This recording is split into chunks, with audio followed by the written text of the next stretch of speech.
show, celebrities, pop culture, and comedy.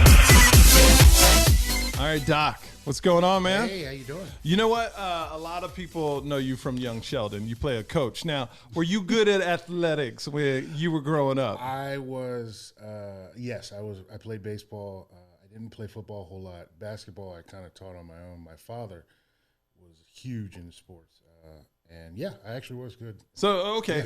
So did you ever think in the when you were young, you were like, you know what? One day I'm gonna be a coach, but not a real coach. I'm gonna be an acting coach. You know, I'm gonna be an actor as a coach. Right. know that. No, I didn't. But I will say this: if you look at me on the show, you will now know what my father looked like 20, 30 years ago. Like that's exactly what he looked like. Really? Yeah. I look at myself and I go, oh my God, I look just like my father. But I didn't think about acting until I was 30. Okay. I went to school I was going to school for nursing. I was a corpsman in the Navy, and we did all kinds of medical stuff. And I went to nursing school when I got out. And while I was in nursing school, I was watching actually the Colbert Report. Yeah. And then right after that was Larry the Cable Guy. And I remember I was smoking a cigar and I went, I can do that shit. Right? I can do that. Right? Yeah. And do you think, and first of all, thank you for your service. Oh, yeah. I appreciate that.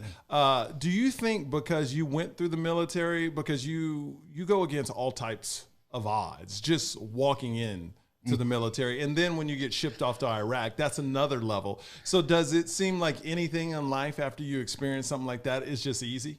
Well, I think there's a level of discipline, there's a level of I can take over the world that comes with that. But there's still a whole lot of fear after that. When I first started doing stand-up, I could tell you that the first year, I would rather put on a backpack and carry a weapon and hump through Iraq than to do open mic. Yeah, it was really scary. It was really, really scary for me. And I moved to LA to do stand-up, but it took me 3 months to even go to an open mic. So did you already do stand-up before you moved to LA? No. So you just said, I'm going to come to LA and do stand-up and do open mics. Yep. Wow. This is how old were you? I was 31 when I got to LA. Well, I was turning 31. Okay. Like I said, I was watching the Colbert Report and Larry the Cable Guy. I said, I can do that. I went back. I was at College of the Desert over in Palm Desert, over by Palm Springs, and I changed my classes. I was supposed to go do something else, and I changed classes so that it would still go towards the nursing program, but it would teach me something, or it would show me what I would be looking to. And it was public speaking and an acting class. And as soon as I took the acting class, I knew how scary it was going to be, but I knew that that's what I wanted to do. So you consider now, when you're young and didn't know the difference, you considered acting was stand-up comedy. It's kind of the same thing. Right. When you're young and haven't done it yet. No, it was actually because of an interview I saw with Dave Chappelle, and he said that Bill Cosby told him that if you want to be a great comedian, you have to be a good actor. So I knew that if I was coming out here, that I would go to acting school. Okay. For that reason. Now, a lot of people move to LA and they get caught in these acting schools. You know, it's like, oh, well, you're good. We're going to start you in the first level, then move you to the second level. But then I've interviewed people like Jennifer Lawrence that goes, I never took acting classes. It all depends on the actor. Were you the type of person that just lived at the acting school, made friends at the acting school? I was. Or how were you? I was none of that. Okay. All right. There you go. Mine was, I had no money coming out here. Okay. I had no money. I had $2,000 and I had a motorcycle, and I came out here with both. Typical LA story, man. I tell you. That's how it was. I ended up in Koreatown, living in a box about the big as a kitchen table for about $500, $600 a month. And I knew that I could last for a while, but I had the GI Bill on my side. So in order to take acting classes, I need to go to a registered school in order for the GI Bill to kick in. And for people that don't know what the GI Bill, what is that? It's the GI Bill is what they give to. It's a bill that was signed. I can't remember what year it was, but it was for people who served in the United States military to be able to have money to use towards schooling after they got out. Great. So that was the only thing that I had. So I had to get accepted into the school, but I moved out here 3 days after I'm sorry, 3 days before I had actually auditioned for the school. So it was all or nothing for me. And then they said, okay, you're in. I had a 5-month window of. And when you say audition for the school, what was that audition? It was 2 monologues and a song. Okay. Yeah, so And- you can sing as well. Okay. Or maybe not. Well, I sang Cupid. Oh, okay. Yeah. Little 112 Cupid? Oh, wait. What Cupid you talking about? Sam. Oh, Cooke, okay. yeah. Okay. I sang Cupid from back in the day. All right. Give me some Okay, Cupid. all right. Okay, here we go. Cupid, draw back your bow and let your arrow go straight to my lover's heart for me, nobody but me. Cupid, please hear my cry and let your arrow fly straight to my lover's heart for me. Yeah, that's what's up right there. That's what got me into school. That's what got you into school. And I'm sure got you into other places too. We won't talk about.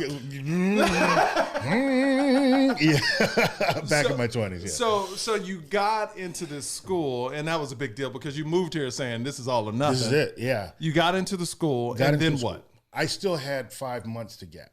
So I started doing whatever little jobs I could get. The motorcycle that I came out on ended up getting into a motorcycle accident. Oh. Broke my foot, sprained my hip, and pinched a nerve in my back. This is a week before I was starting the school. And I didn't have any money. I mean, I had used everything on rent, and I had dried up everything. Okay. I eat a lot, so that's where a lot of, Okay. So because I was so afraid of getting a ticket on the train, and I knew I couldn't get on the bus, I actually walked 4 miles to acting school on a broken foot for about 2 weeks until the settlement money started coming in. And then I got on the bus and all that kind of stuff. It's You have it's weird how the people that struggled the most, and there's people with bigger struggles than what you had coming in, those are the people that make it. It's almost like you have to go through hard times in LA at the beginning. Because I don't know if it builds more character in you. I don't know what it is, but it's hardly ever you meet anyone that goes, yeah, I moved to LA and I crushed it right out the box. right, yeah. I was just watching an interview with Eddie Murphy, and he was like, I was genius immediately, so Yeah. he didn't have to go through a lot. But I think that if I had to look at acting and comedy differently. Yeah. I didn't look at it as I didn't look at it as in being famous in front of film. And I had to stop looking at it as being famous in front of film and making people laugh. I had to look at it as telling a story. And the more that's added on to my story, the better I can push that out. Okay. That's the way I had to start looking at it. So you're in the school. Is that when you started going to open mics, or did you need to get settled in the school first? Well, I started doing open mics before that. So I was here for 3 months. I finally said, I'm going to do open mic. And I went to Westwood Brewing House. I don't think it's still there anymore. But I worked out there, and it was the first open mic I did was the day after Michael Jackson had died. Oh, And I had please tell me you didn't do a Michael Jackson Of joke. course I did. Oh my God. Okay, so here's the thing. So like everybody was doing Michael Jackson jokes, right? So I was like the 7th comedian up, and I had written down some stuff. I didn't know how to write. I didn't know, but I had met Alonzo Bowden, and he said, "You know I what? love Alonzo. Yeah. I met him before I came out here. I saw him do a show over in Palm Springs. I said, hey, man, tell me about comedy. He says, you know what? You can do all kinds of stuff, but the truth is just get up there and do it. And that's what I did. It is the truth. Right. So they're telling all these Michael Jackson jokes, and I said, I don't have any Michael Jackson jokes. But I think that it's this was the joke. I said, I think I wasn't tripping over it, but I did realize that this is the first time in history that 2 famous white women died on the same day.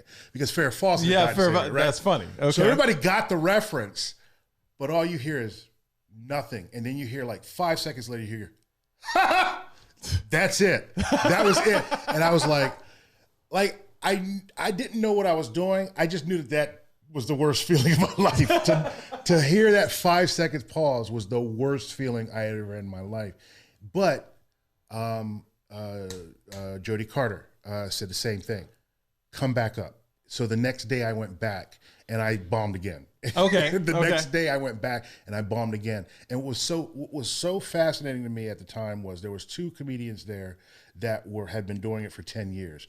And they were bombing worse, but they were trying to give me advice. And I'm like, I really don't want to listen to what you got to say, because I don't have a gauge on what you're saying is true. It's an open mic. So I came back 2 weeks later and I just, bam, bam, bam. Everything I came out of my mouth for some reason had turned into gold. Then I had to stop because of school. Okay. So I started going to acting school, and there's this, but I had started, not that time, I had met a guy the first day, Stroy Moyd. He's huge up in the Bay, one of the funniest creatures on planet Earth, in my opinion. And because I wasn't able to do stand-up or work out anything, he would have a show, and I'd say, oh man, I'll get you people to show, and I would have 10, 15 people coming. And then later on, the next year, he said, I'm putting you on a show. And I went, what? So then every weekend I was open mic. I was working out stuff. I got up there and I did the show, and I go back and I listened to it. Oh, you still have it? Yeah, I still have it. I recorded it. I listened to it. When I did it, I was like, oh my God, I'm the king of the world. I made everybody laugh. There was applaud breaks, blah, blah, blah. I go back and listen to it. You're an idiot. You are so stupid. I don't know why people were laughing at you. It's just that there's so much to be learned. And you've grown since then. Yeah. But you don't do stand-up anymore, do you? I do every now and then when I get a chance. I got a show on the 9th with a very good friend, Ro Delagrazie, who is one of the funniest women I've ever met in my life. Where's that going down? That's going over at the Comedy Dojo. She puts together, yeah, you know where it is. So she puts together her students, and I use her sometimes to bounce off ideas. So she says, let me put you on a show. And but I also Attack of the Comedians over at Flappers. I've hosted there 3 times. And last year around this time, I said, you know what, I want to host because it's something I've never done before. I've done it every now and then, but to form a craft around that, and for those of you who don't understand, there's a difference. There's a huge difference between hosting and 100%. Yeah, and I'm like, I don't know how to do it. And I've put people on my shows like Greg Wilson, Joel Bryant, who is one of the best crowd people I've ever seen. And Darren Capozzi, who that's what he does. I mean, he does it for, he warms up 3-camera angle. And everything. So I said, look, I need to learn how to host. So I put out in the universe and I put out to my friends, hey, I want to host. And this year alone, I may have hosted maybe 10, 15 shows. So you enjoy that? I enjoy learning the process. Yeah. But if I'm not, because it's so much responsibility behind it. It's not me being funny. It's me making sure I plant the seed for everybody else there and keeping the show going. So it's a huge responsibility for me, at least the way I see it. What's the one takeaway you learned from hosting so far? That it's not about me. I've got stuff that will go in there and kill, but it's like I'm also a storyteller, so it would take me a long time to rev up to get to that. But after I do that, like I'm taking away time, I'm taking away energy that needs to be passed on to the next person. And I tell you, I did a show once over at John Lovett's, and this comedian who was running the show, he may have had several different substances in his system at the time. I say may have, but somehow it wasn't talcum powder he was putting on his nose in the bathroom. And he was hosting, and he took 23 minutes off the top. Oh my goodness. And he did between 5 and 17 minutes between each comedian. And I had brought 7 comedians out. And another guy I like to host is Teddy Tutson. He's over in New York now. And he was mad. Oh yeah. He was mad. I was already mad. But Teddy Tutson was like through the roof mad because I had brought these guys out to do it, and he was taking up their time. And I promised that I would never, ever make hosting about me. Of course, I've got to go out there and do my thing, but I would never, ever make hosting about me. All right. So I want to switch gears here. I see the hat, Iraq veteran. You wear it proudly. I do. So what was the process? What made you want to be in the military? For me, my father and all of his brothers, his father and all of his brothers and all of their brothers, they were all in. I think we go back 4 generations. And So was it just assumed you were going to do it too? No, it wasn't. Okay. My father didn't make me. He didn't convince me. He didn't influence me. Although I knew how to tell military time since I was 4, and the way you make a bed in the military, I learned that when I was 5. Like, I knew how to do that. My father did everything like he did in the military, folding clothes, ironing, all of that stuff. But it wasn't like I had a choice of whether I was going to pursue baseball or whether I was going to go in the military. And that was the only 2 choices, in my opinion, that I had. I knew nothing else. I knew about nothing else. And there came a moment where I went, this is what I want to do. I can't remember the exact moment. I remember watching a movie where they were talking about this guy in the military, and I was like, that's kind of what I want them to say about me. Yeah. But it was just, looking back on it, it was just the next thing to do. And when I was 20, I ended up joining the Navy. And the reason I joined the Navy is because I liked medicine. And I also wanted the diversity, because with being a corpsman, I can serve with any branch anytime I want. And my focus at the time was going for either Special Forces, Navy SEALs, or recon. And I could do that being a corpsman. I can just go in a lot of different directions. And when I joined, I was a homeschooler, and my recruiter, who he tells me anything, he's like, you might be the first homeschooler to ever join the military. I want them to say that about me too. So I don't know whether that's true or not, but it was a hard adjustment for me going into the military, because I was from small town, and I had this thing about what was right and wrong and what's supposed to be done and how it's supposed to work. And in boot camp, they just break you all the way down to 0, which is what they're supposed to do. How was boot camp? Boot camp, well, like, what are the things, if you can say, like, what are the type of things they do to you? Because I've read in the Navy SEAL books. You know, that's a whole another level. Of hurt. Yeah. But in Navy boot camp was not as hard to me as some other schools after that. But they break you down to think like a team. And when, I don't know if you ever wrestled. I never wrestled, but usually when you're dealing with sports teams, they say the team is no stronger than the weakest link. Yes. Well, every time that weak link is weak, they punish the whole team. Or you have to be able to think that no man is ever left behind. Nobody is lesser or more important. We're all a part of the same group. So if you think that way, everything is done in a group. You march in a group. You eat as a group. You do everything as a group. And when one thing is off, the whole team has to pay for it. So or pick up the slack. Pick up the slack. So you it's not learn noticeable. how to pick up the slack, so it's not noticeable, so the whole team doesn't suffer. And that's what boot camp is like. I mean, there was calisthenics, there was push-ups, pull-ups. I mean, and then there were special times where everybody was doing something, or enough people were doing something wrong on the wrong day, where they would yell out "abandoned ship," and you knew that you weren't going anywhere for 2 or 3 more hours. And if you were in the barracks, they would push the beds back, and you would just stand there and you say, on your face, and then you'd stay in what's called the leaning rest, where you're in the push-up position until he said do something different. And you were happy when he said do something different because your chest wasn't hurting. Well, what if you couldn't hold it though that long? Then he would switch it. If you weren't holding that long, he would yell at you. You'd get back up a little bit longer. Okay. And then when he figured that you may die, he would switch to do something else. And then you're doing jumping jacks and then burpees and. Okay, so when you get deployed, because you went to Iraq, correct? I went twice, yes. Okay, you went twice. Yes. When you get deployed, I mean, we all know about it, but what is something from an outside person like me, like didn't know, like a person like you going in? What did you see that kind of just, or what was it about it that made you go back twice? And what is something you saw that will never leave your mind? So I'll say what I can, and respectfully, there's things that I probably wouldn't say over the radio. It's just because they're close and they're hard.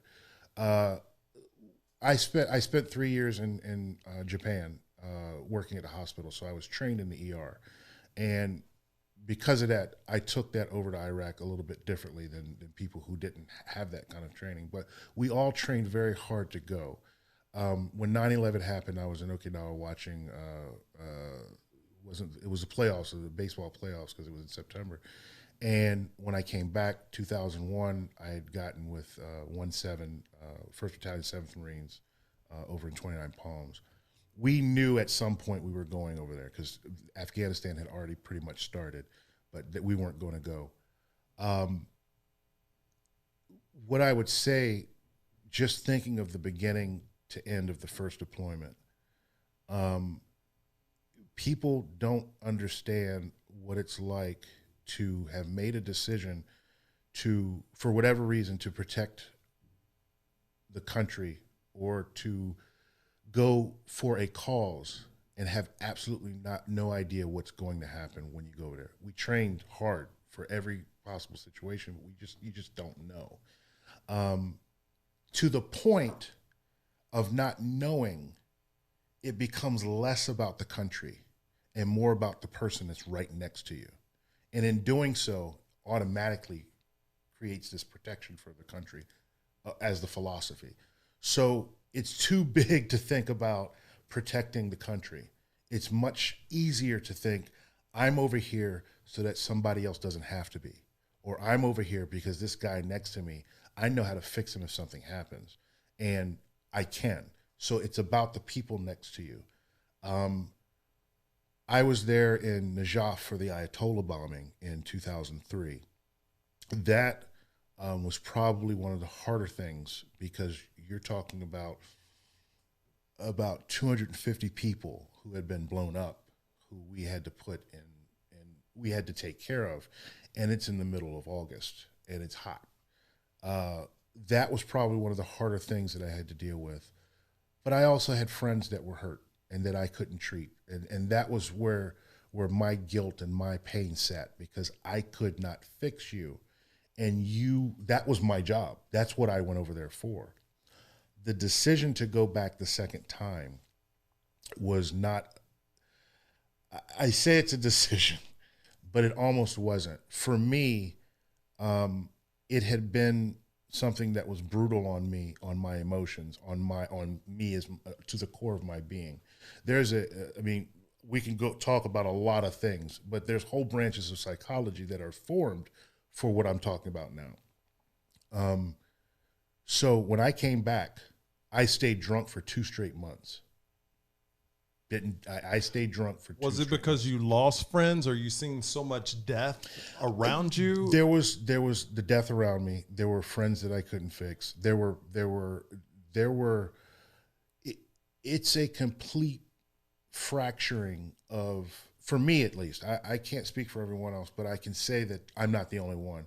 It's a complete fracturing of not only the emotional stability of a human being, but also the moral fabric of a human being. One of the things that I've been learning since I've been out is that you kind of grow up thinking, America this, one, if you do good, then things will be great. When you go over to war, it fractures all of that. The world it's a completely different war. It's a completely different world than what anything has everybody ever said. And my father was able to give me some kind of advice for when I go, but he knew that he could not explain what he had experienced, because it's something you just have to experience. So when you're over there, you in your mind, it's like, yeah, I'm doing this for my country, but I'm there to help fix the person. Right. That's coming. You have to switch that. You have to switch it. You have to, because at some point you forget why the country, the reasons for being there start to shift, and you have to make it about the person next to you. Do you, and this isn't a direct question for you, but I would imagine some people get down there once the reality hits, and where they're like, I don't even know why I'm out here. Does my country even care that I'm out here? Absolutely. Because I feel that if it's not in front of your face, as an American watching television, if you don't see, we have soldiers dying now. Yes. For causes, but it's not direct in front. So we kind of lose consciousness of it. Right. And I feel that if I was a soldier out there and there wasn't a lot of emphasis on us a lot of times in America, it's almost like, well, does our country even care? It could feel that way, especially when you're told one thing and it starts to unravel at some point. And that's why it's so important to make it about who's with you. because if I keep it to, there's a sense of I'm doing my job, and there's a sense of it's about the people that I'm around because that's the only world that exists. We had several conversations about the legitimacy of why we were there or where we were or what we were doing. But at that moment, it has to be about my Marines. And that's who I served with is Marines 1-7 and then back 3-4. It absolutely has to be what's right in front of you. So did you need to go back a second time? It's almost like, because the reason why I say this, I interviewed the guys that did Benghazi. They went in. And normal life to them is very boring and dull. Like they get excited, like literally they get excited talking about bullets buzzing by their head. Like they're in it. And the normal world is just very dull and boring. And they hate watching the news and seeing people die where they're like, I could have been there and saved them. You know, because like you said, it's about brotherhood. Right. So what got you back that second? You were in this daze for 2 months drinking? Yes. 2 months straight. I mean, I was still functional. I mean, there's still things to be done, but I couldn't sleep. To this day, I need noise to fall asleep because of the sound of mortars and of helicopters. I still need to hear noise. So you still... Yeah. I mean, I fall asleep to Archer. And okay, I got you. Okay.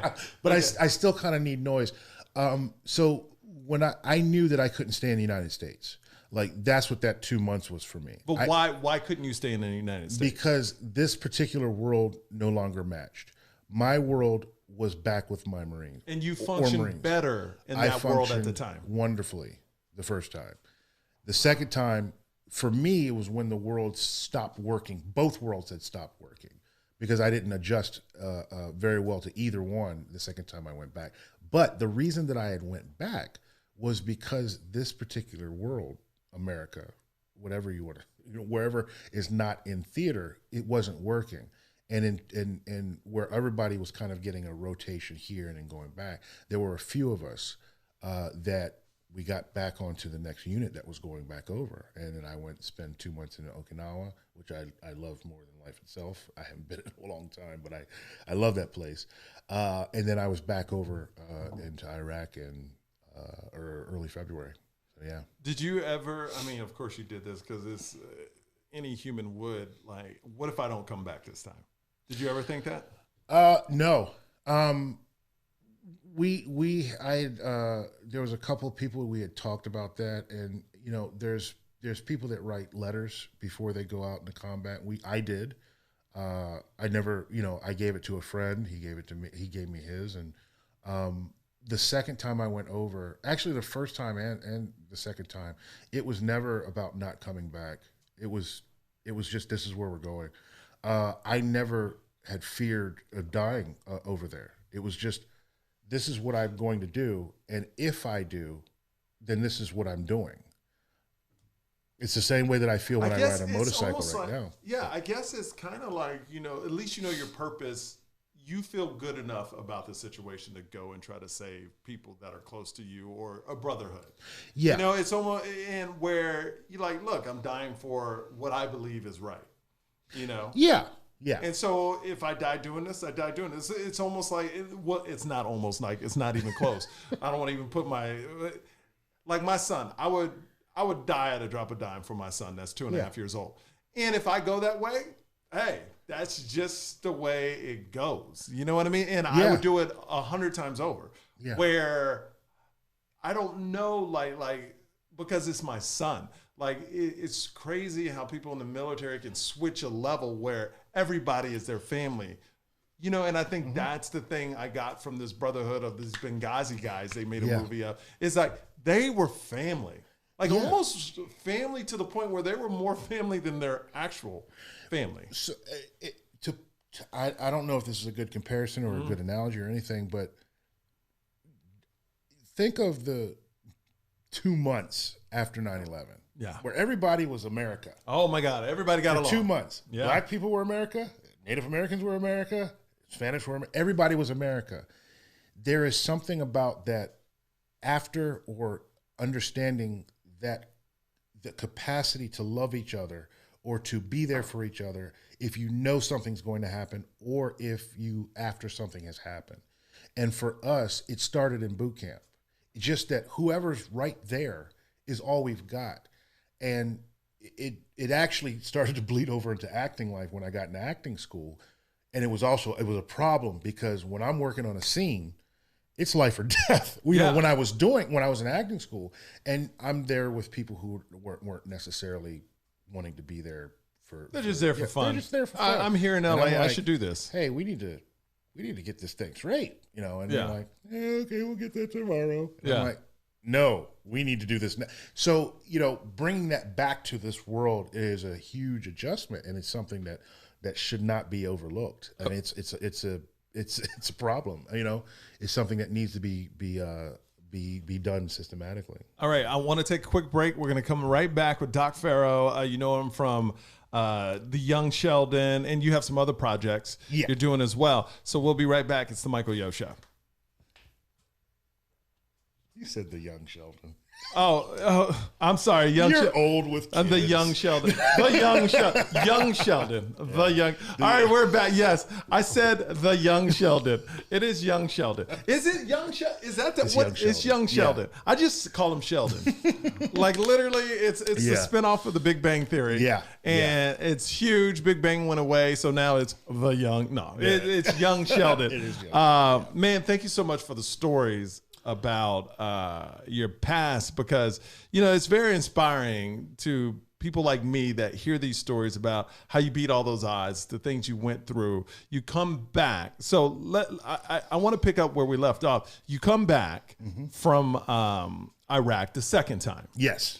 This is where's your mind at the second time when you come back? Is it relief? It's all over the place. Okay. It was worse for me. The second time I went over was Fallujah. The invasion of Fallujah, and it was it was hard for me to readjust. Not only was it Fallujah, but when I got back, I didn't go with my original unit back to Iraq, and that unit when they got back, that's when they got hit real hard. And for me to not go back with my original unit and to know that these guys in my unit, number one, suffered without me and died with or without me, as far as me dying. Oh, when you say that unit got hit, so like they got hit over there. Almost immediately when they got back over there. And 9 people from my unit had died that day. And can I cuss here? Yeah. Okay, great. That fucked me for a long time. That, which when we get to the project that I have now is about that.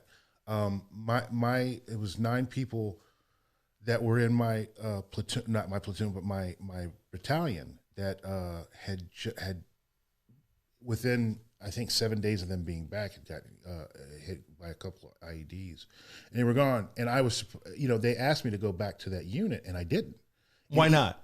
Because I had orders to a more condensed and special unit, and I was going to be fighting wars somewhere else.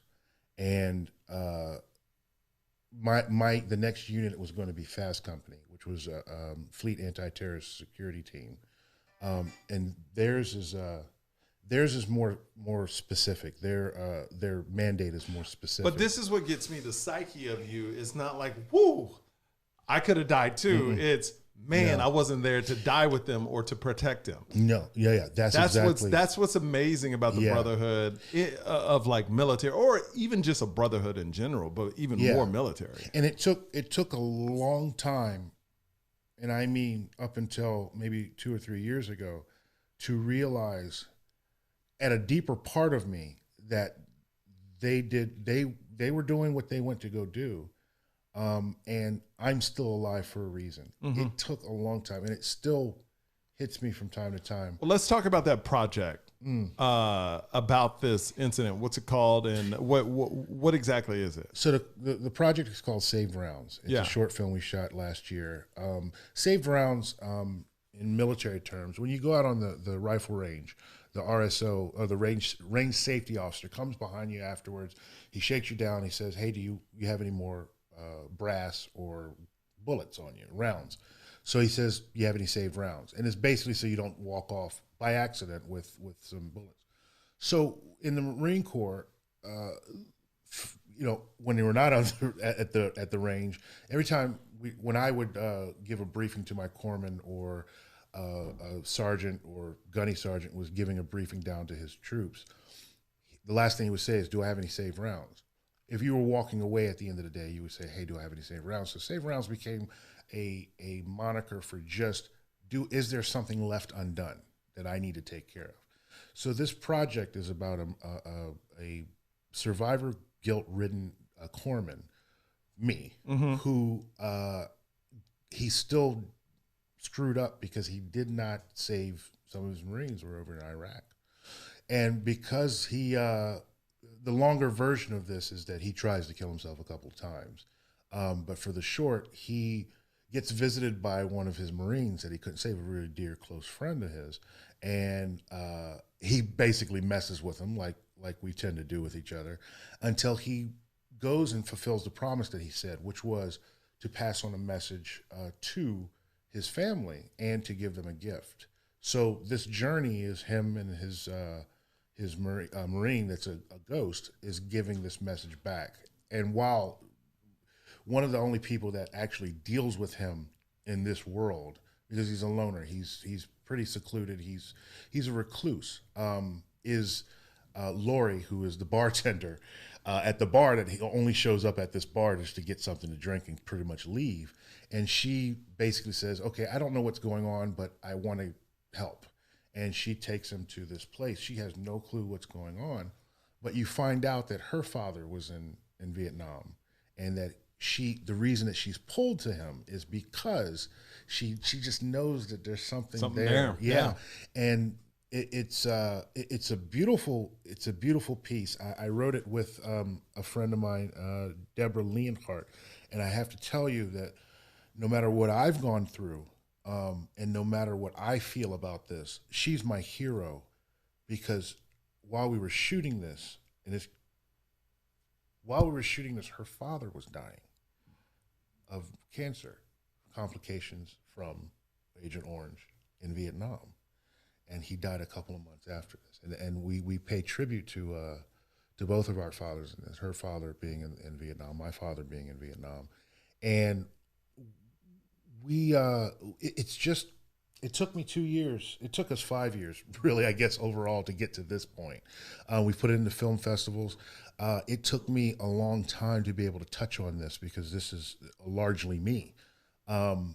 We workshopped it with Bobby Moresco, who is, for those who don't know, he co-wrote Crash, and he was the co-producer for $1 Million Baby, and he has a group that we workshopped it through. And I don't know if anybody's ever written anything, or if you haven't written anything, but if you want to know how closed-minded you might be, listen to other people read your stuff and then give you feedback, because I was sitting there going, why does nobody love me? Because you wrote this and it's your heart there. Yeah. And then people are going, your heart's great, but it's not going to be great on film. This is what we see, this is what we don't see. And when I presented it and they read it, they said, okay, these are the notes we've got. And we said, hey, this guy, we think you might want to direct this. And his name is John Finn. I noticed him most poignantly for me he was the guy on the movie Glory, whipping Denzel Washington. That's where I remember him from. But now he's been acting for so long. He's on The Walking Dead for the last 2 seasons of this next season coming up. And he's on Ad Astra, this movie that came out about a month ago. He's just brilliant. And he took it and said, and it was good, because the things that I had written before, I was like, nope, you can't touch it. Just direct it. It was too close to you, I was like, no, I was too close-minded about my own writing. I was like, I could not hear anything. And then when he came along, it was perfect, because not only was I more open, but I also had trusted him, because he was a vet. He was actually one of the last frogmen before they switched over to Navy SEALs in Vietnam. And he has a long history of military and being able to honor the text of military projects. I love Clint Eastwood for that. Mel Gibson's another one, and Oliver Stone. In their own way, they honor military projects with a degree that is almost unmatched. So when will we be able to see Save Rounds? It is in the film festival run right now. Okay, yeah. So once we get it in the film festival and people can show up, we're entering them into a lot of them here in LA and all over the country. Once they've gotten the premiere status or whatever the case might be, then we can release it online. But as of right now, because we're doing the film festival thing, so follow us, and we'll be able to tell you, which film festival we be in. How can they follow you? Is there a website for it? Or do they just follow you? SavedRoundsMovie.com. You can always look up DocFarrow.com and Doc Farrow period, and you can find the project. But SavedRoundsMovie.com is the website. Saved Rounds 1 on Twitter, the number 1. Saved Rounds at Saved Rounds on Facebook and Instagram, and you'll be able to find us. But we've got some really good push, and we've got some really good reviews, because I can't show it yet, but I have sent it to a few different people to just write some reviews on, and more importantly, I've been able to take this to my Marines and my corpsmen and to the VA, to small groups, and watch it. And more importantly than this being a cinematic story for everybody to get behind, but I need this to be real for us. And one of the things that still gives me goosebumps is one of the people that died on that convoy that I was telling you about, where I wasn't. His name is Rowe, Captain Rowe. Well, he was a major, but he didn't like being called major. Mm-hmm. This was a Marine. I mean, when I say Marine, this is what pops up in my mind. He was on that convoy, and he was killed in action then. I caught up with his spouse, a Gold Star wife, and I got a chance to talk with her, and I wanted her blessing on this. And she read it. She said, "You're blessed to do this." And then when she watched it, I got her say so. And that was more important to me than anything, because when she watched it, this meant something to her in honoring him.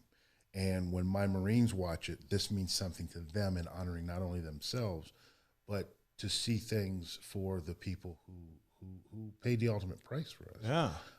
And also, families can see what all we do carry back, and what all we do hold on to, not only just what we bring back for us, from us, or through us, but also we carry the memories of some of these people who won't be able to come back, and we have that, and it's something to be cherished, it's something to be honored. I'm totally going to shift gears now. Yes. And I want to end on, of course, that was a great moment. The movie, when it comes out, please come back and we'll talk about that. Absolutely. But Young Sheldon. Yes. You play a coach on Young Sheldon. I do. How'd you get that gig? I know you auditioned, but was that because it's probably one of the biggest TV shows on TV right now. So was that a tougher audition process? I got to tell you, it wasn't different. It was different how I perceived it, though. I went because I'm in the pilot, and so I went in. I had done another show for Chuck Lorre, which I didn't. They cut my line out, and you see the back of my back, and that's about it. But Chuck Lorre is just a brilliant human being. He's such 100%. A wonderful and nice person. But I did Mom, and Valco Miller is the casting director, and they bring me in from time to time, and I get the script, and it's the spinoff of Big Bang Theory, and I'm like, do I need to watch Big Bang? Because I never watched it. I mean, it's a great show, and I've caught clips of it. I love Neil deGrasse Tyson, so when he's on there, I kind of just pull up stuff of it. And I looked at it, I was like, okay, it's 2 lines, just what I'm doing right now. And luckily, by the grace of God, I was blessed by doing Curb Your Enthusiasm right before that. And when you work out with Larry David, confidence just is like, I can do anything now, because Larry David is so There's no words for how How brilliant. is that? Is it basically, is there a script, or he kind of just walks up to you and says his lines and then you got to go? I can say, based on the 13-page non-disclosure that I signed, and I actually talked to the show's lawyers, and they're like, no, yeah, this is real. There is a process. It's not a script. Okay. All right. What he has said about the show is that it's improv, and that is true about it. It is improv.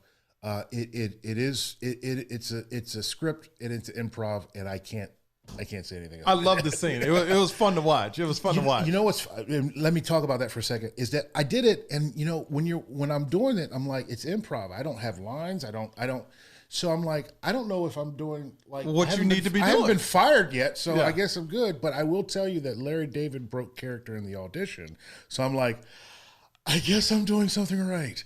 So when you go in for that audition, Larry David's actually there. Oh yeah, yeah. And runs he's it all with he's auditioned. He's beautiful. Yeah, he's doing Were you the audition. intimidated? You know what? I wasn't. I knew that Larry David was something, but I didn't know anything about him. I knew Seinfeld. I knew Curb Your Enthusiasm had been on for 8 seasons before. I knew he was brilliant, but I didn't know anything about him. Like, I saw him do the Bernie Sanders thing, but that's really the only thing I saw. So when I went in, I was like, okay, this is Larry David. Great. Now, I will say that when I went in for Melissa McCarthy and auditioned with her, I walked in going, nope. You walk really quickly. You walk in with her, and it feels like your skin is melting. Her energy takes over everything, and she's like 3 feet tall, and I mean, but she's amazing. And I went in there, and I was like, What was that for? that was for Tammy. Okay. But when I read it, I was like, they don't want this. They don't want me, but I'm going to go in there. And I had no idea. That was the other thing. I had no idea she was going to be there. But when they opened the door, I heard this voice, and I'm like, this is Allison Jones. So I'm like, I'm down the hall, but you feel her energy come down the hall and just take over. And when I got in there, I was like, but with Larry David. Wait, how'd you walk out of that? Did you feel you did okay? I walked out and I sent a text. And you know what it was? I said, she is the biggest spirit I've ever met. And not a text, it was a tweet. I don't even like tweeting. But I needed to say something that tried to capture who she was in 140 characters. But as far as your audition, how'd you feel when you walked out? When I walked out, I said, I've got work to do. But it wasn't shame. It was like, that was something I needed to go towards. Like the energy that she has doesn't go, get out, you're not good. This is who she is. I'm bringing it. You got to bring it. You've got to come in there. And so it was very much so, I want that. Yeah. I want to be that. And Larry David, right. So Larry David, when we were on set, it was just like, you don't know, like you're doing so many takes and it's the same thing as scripted where you're just doing it and you don't know. And then I watched it afterwards, and I don't particularly like watching myself. So I'm like, okay, I've got some good stuff for my reel, but I still don't know. But what happened after that, and this is the blessing, is that like I forgot what the scene was about. Like it was done, it was over. And every time I go on an audition or I'd see somebody go like, "You're for Curb Your Enthusiasm, right?" I go, "Yeah." I was like, man, we didn't know how to respond to something like that until you did it. Oh yeah. And I'm like, I have nothing to say to that. But like, just because he's not a racist person, but his response to me in that is just asinine. Yeah. But they were like, But it happens in real life. It happens in real life. And they were like, 100% it does. We don't know how to respond to racism without being violent or doing something. But when you did that, that was a way to respond without being crazy, you know? And people were coming out and like, I don't know what to think, but you're welcome. Okay. You know? Okay. So, but luckily I had done that, because when every audition for the next year was like, it was just easier for me because it kind of cuts back before that. I went on a hike to the Pacific Crest Trail for about a month, the state of Washington. And when I came back from that, I was like, I don't care what happens. Just let's do this. Yeah. You know? And that's probably why I was less about Larry David and just more about Let's just do the work. Yeah, let's just do the work. So when I went in there, I'm like, this is 2 lines. Okay, great. You know, how many times did you go over the 2 lines in different ways? And how did you decide this is the way I'm going to say it? Well, I didn't. I said I knew it was Texas. I knew it was 1989, and I knew it was a coach. So I was like, we've got Dad, we've got 1989. I'm like, do I need to get a high top fade? Or do I need to, you know? So I just went in there, and it was like they had me do it 2 different ways. And when it's 2 lines, I kind of it's just 2 lines. It's never just 2 lines, but I kind of read through it, and then I just kind of do it. And then I say, okay, they're going to redirect me. So it's like whatever I feel right then and there, so I do it. Do you remember the 2 lines? Okay, Cooper and I can't remember the other person. You're up. And they're like, okay, that's enough. I said that's enough. So 3 lines. Okay, like, that's the whole thing. So I'm like, okay, great. It wasn't until I looked back at it again, and I went, after the audition, I looked back and I said, wait a minute, they sent me the whole script, 1. And 2, it's football in Texas in 1989, and I had never booked a pilot before. It wasn't until I went back, I had read the whole script, but it wasn't until I realized they sent me the whole script that it wasn't just 2 lines. I was like, it's the whole script. Yeah. It's football. This character's baked into the script. It wasn't until after the audition where I went, this is recurring. Yeah. Like this is real.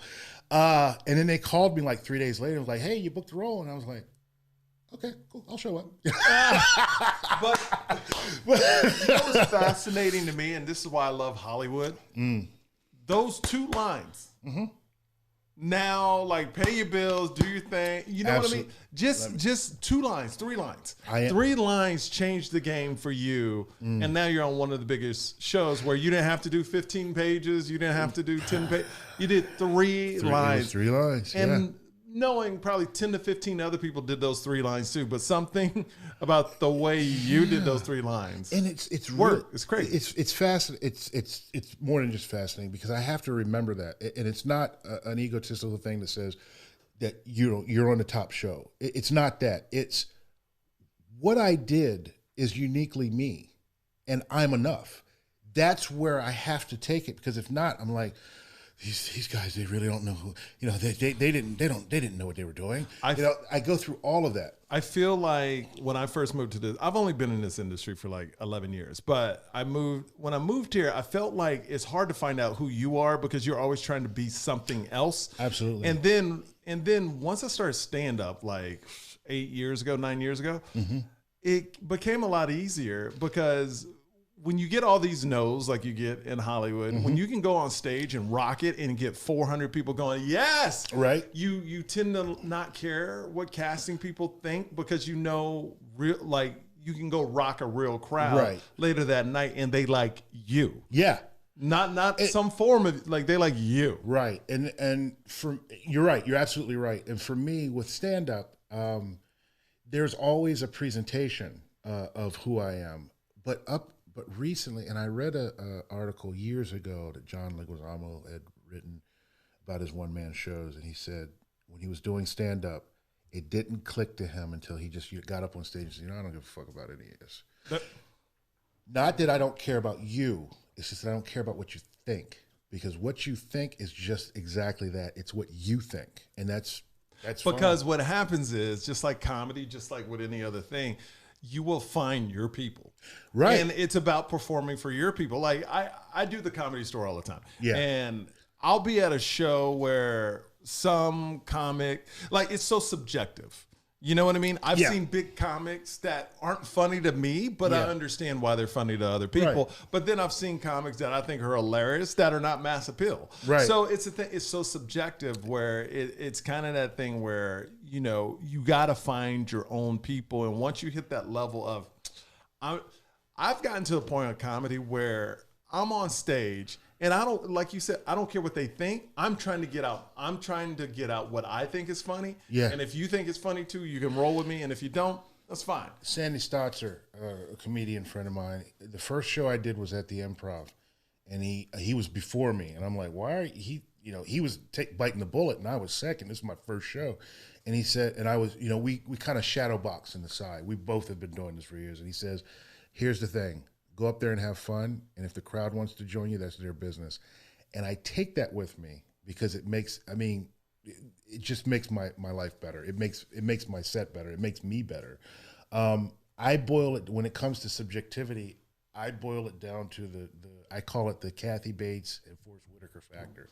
Neither one of them were ever supposed to be leading people, but they are. Yeah. And when you think of the whatever commedia dell'arte, or whether it's, you know, Shakespearean of leading person, if you think in those lines, you look at them and go, they're never going to book anything. And that's what people were looking at them when they started. But they wield so much of just simply being who they are and not being anything more or less. Yep. And now when I watch myself, even though I still don't like doing it, I go, well, yeah, that's the way I would respond. Yeah, that was me. And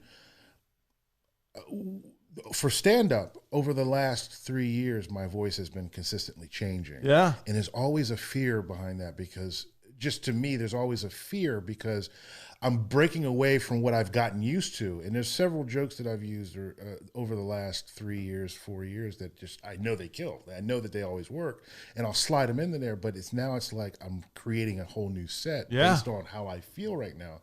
And if it wasn't for, if Chris Rock had not put out Tambourine, I wouldn't be thinking along the lines of, if Dave Chappelle hadn't done his last 3 specials, it would be just like, okay, I need to model something and just do that, and it doesn't matter how I feel. And now it's been so much easier to just get up on stage and just start talking. And I think comedy is moving that way, where like the Dave Chappelles, like the Chris Rocks, people, even like Richard Pryor, Eddie Murphy, they told real stories. Yeah. So I feel now the environment, you know, unless you go into politics, you got to do that in a very, like, if you talk about politics, it needs to be a great point you're making, or it needs to be just a killer joke. Because now just going up there making statements about politics, I actually like that a comedy crowd wants more than that. It's like, okay, you can talk about it, but it needs to be funny. Yeah, well, the way that, again, Chris Rock weaves it into the natural fabric of life is where I'd like to be. And Dave Chappelle, again, just the way that it's not, I don't think he's had and I have to go back, but I don't think he's had a sweeping indictment of everybody, of any one thing.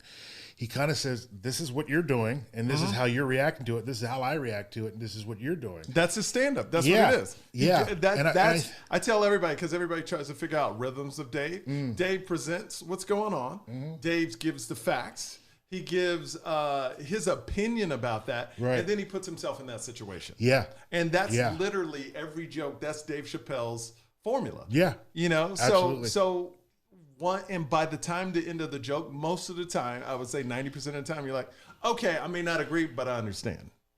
And that's all you can ask. And I think because I'm now navigating my feelings with the world, with being that whatever that PC thing is, which it exists, but I think that the way I'd like to try it is the way that Dave Chappelle does it. 100%. Is by saying, look, I don't know what the right and wrong is. I just know how I feel. Okay, so and we're going to end on this. How cautious are you, though? Because you're on a very family-friendly show.